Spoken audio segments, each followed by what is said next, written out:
You'll sub in Y3 again. So the second deck profile is going to be Zefra Yang Zings. Now post Ding Long, Zefra Yang Zings are still fine, but that's not really because the deck is so amazing, it's because the format is so weak. So this deck is doing just fine right now until Power Creep comes along. Now the only replacement for Ding Long is really Zefra New, which is kind of like the original Ding Long. Pendulum summon it, get a disruptive search, it dies on the opponent's turn, search a card that would progress your game state. So yeah, I mean, very similar in function to Ding Long, although not as easily accessible since Ding Long is a naturally occurring extra deck monster, whereas Zefra New you have to put it there first. And of course, being a level 5 synchro tuner was the other factor.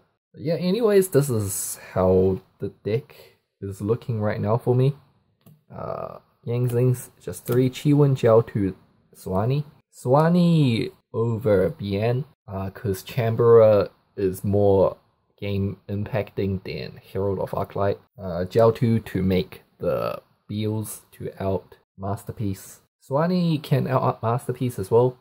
If you Zefraxi Suani into a 3-1 untargetable Yazi that can run over Masterpiece.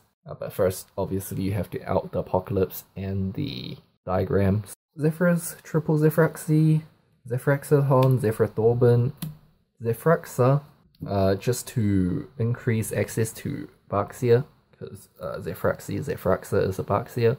And since I'm not running Path to recur my tuners, I have to use Baxia. Triple Zefra New, triple Zefrath. That's pretty obvious.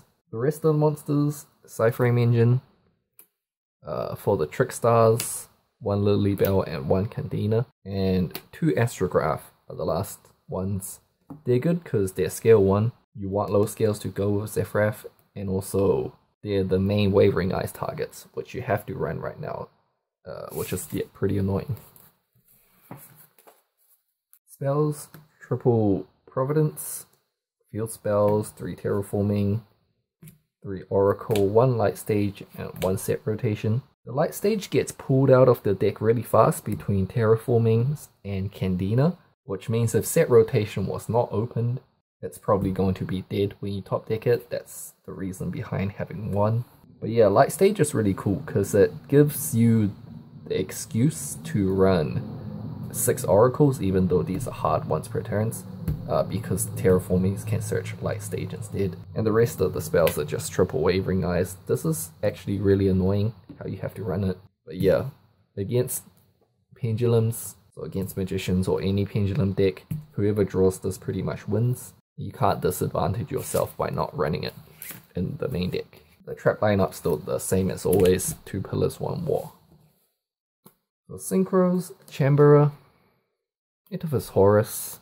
I cut Stardust Charge Warrior. The stack draw ability isn't that good anymore. After you summon the Charge Warrior, you have to get rid of it. It's just clogging up your extra monster zone. At least Metaphys Horus can take something and maybe just like straight up OTK them.